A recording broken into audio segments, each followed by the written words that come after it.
everyone, welcome back. And for those of you who are new here, my name is Melody. Welcome to my channel and thank you for joining us. In today's video, I am going to be discussing, finally, the DNA results for my dog. Now, I'm doing something a little different. I'm actually comparing the DNA results from my vet. This one here is from Royal Canin or Royal Canin. I think it's Canin.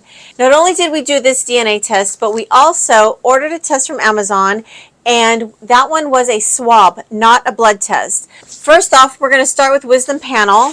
Now, the thing with Wisdom Panel was the results went directly to my vet, and I received this packet.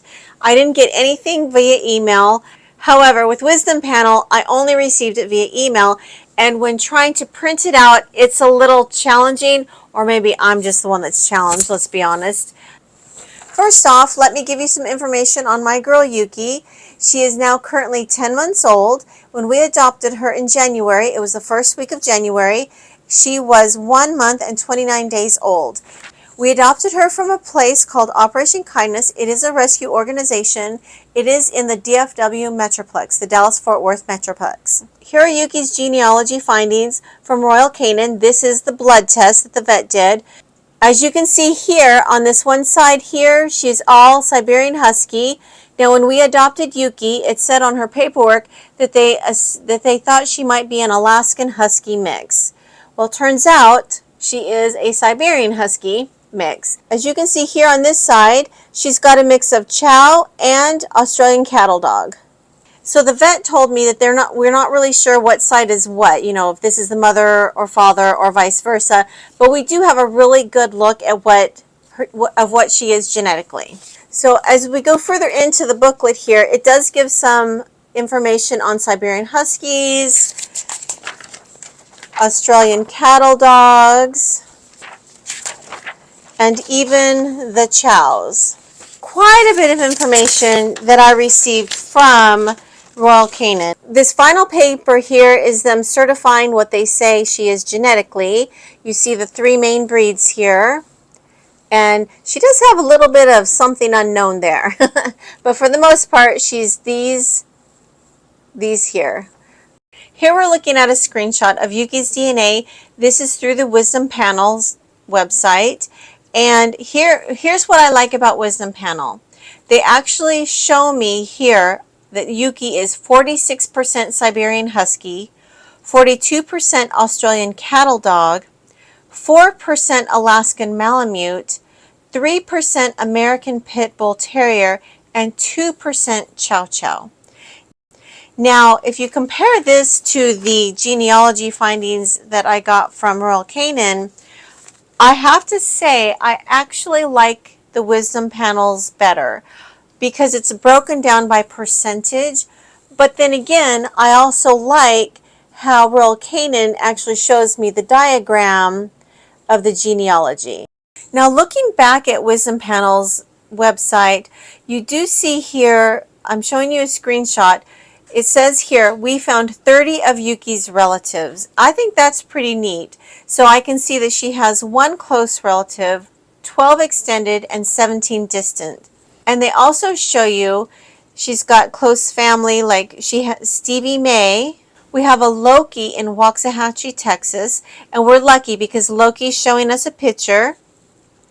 And we also have Nora, who is in Denton, Texas. I find that so interesting that I can actually see her relatives. And if I were to have paid the extra money, I think I would have been able to view all relatives. And that's pretty much it for Wisdom Panel. Well, that's basically it. She's mostly Siberian Husky. And it's kind of strange because the older she's getting, the more she's looking a little like a Siberian, but not really. Some of you might be wondering about her tail because it does look like it's been cropped or cut. When we adopted her, her tail was like that. When we took her to our vet, the vet said that she didn't feel any scar tissue, so she thinks she may, or most likely, she thinks that she was born with her tail like that. And we're actually perfectly fine with it. We think she looks adorable. My thoughts comparing the two DNA tests. Now remember, this is just my thought, not really I'm not an expert on anything, trust me. But my thought is, I think if I were to do it again, I'd probably just go the cheaper route and I would just do the wisdom panel from Amazon. However, I really like the genealogy chart that Royal Canin gave me, but I think I like, even more so, I like the percentages that I get from Wisdom Panel.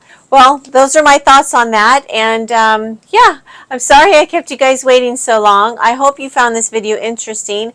I mean, I really found it pretty interesting, and I haven't seen too many people, well, then again, I didn't do a search. I haven't seen too many people comparing two separate DNA tests for their pet. And I feel like both of these were pretty right on the mark. Well, everyone, those are my thoughts on it, and I am no expert by any means on anything, trust me, but I'm hoping that I was able to help some of you out. And if you were interested in DNA tests or comparing the two and weren't sure which way to go, hopefully I was able to help you guys make a decision. I do want to thank you for waiting because I know it took a while. Like I said in a previous video, we've had quite a few bumps in the road this year. Thank you for being so patient. I'm really thankful for all of you who watch. Before I let you guys go, I do want to let you guys know that I realize I may have missed some information, or there might be something you're interested in or have a question about. Please don't feel bad about leaving a comment. I actually enjoy the interaction I have with you guys through the comment section, so don't feel bad about asking me anything. All right, everyone, I think I better go. I'm talking a little too much now. I hope you enjoyed this video. If you do enjoy this type of content, please consider subscribing. I'll talk to you soon. Bye-bye.